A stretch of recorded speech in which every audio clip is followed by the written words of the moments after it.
Zandu balm తైలమా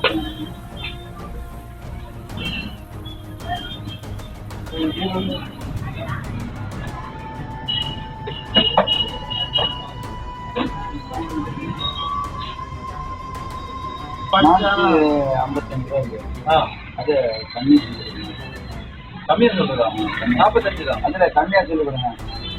கம்மியா சொல்லி கொடுங்க. கம்மியா சொல்லி கொடுக்குறதுன்னா கம்மியா சொல்லி கொடுங்க. 45 ரூபா தான். 455 ரூபா இருக்கு.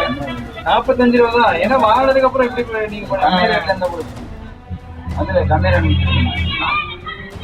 எங்க 250 இருக்கு. என்ன விளையாடுறீங்களா? இந்த விளையாட்டா கேமரா எல்லாம் இருக்குது.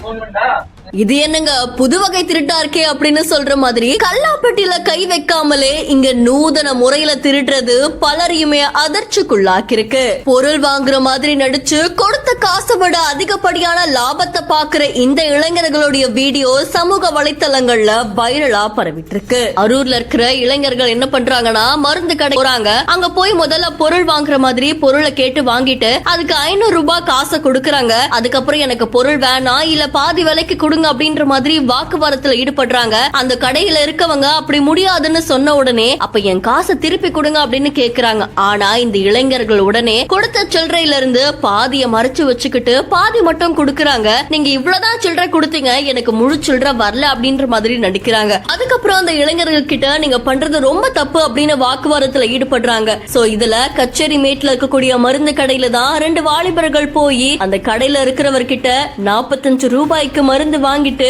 மீதி சொல்ற 455 ரூபாய் அவர் திருப்பி கொடுத்திருக்காரு. ஆனா நீங்க 250 ரூபாய் மட்டும்தான் கொடுத்திருக்கீங்க அப்படின்ற மாதிரி அந்த இளைஞர்கள் பேசுறாங்க. உடனே கடையில இருக்கிற உரிமையாளரும் நீங்க இப்படிதான் ஏமாத்த கூடாது, இருங்க நான் உடனே போலீஸுக்கு போன் பண்றேன் அப்படின்ற மாதிரி சொல்றாங்க. இந்த மாதிரி தொடர்ந்து அவங்க கடைகள்ல நூதன முறையில திருடுறாங்க அப்படின்ற மாதிரியும் புகார்கள் எழப்பட்டிருக்கு. இந்த சிசிடிவி காட்சிகள் சமூக வலைத்தளங்கள்ல வைரலாகி பெரும் பரபரப்பை ஏற்படுத்தியிருக்கு. உடனே அந்த 2 வாலிபர்களையும் பார்த்து அவங்க மேல நடவடிக்கை எடுக்கணும் அப்படின்ற மாதிரி வணிகர்கள் கோரிக்கை விடுத்திருக்காங்களாம். இந்த மாதிரி நூதன முறையில திருடுறவங்க பத்தின உங்களுடைய கருத்துக்களை கமெண்ட்ல சொல்லுங்க. மேலும் செய்திகளுக்கு பிஹைண்ட் ஃபாலோ பண்ணிக்கோங்க.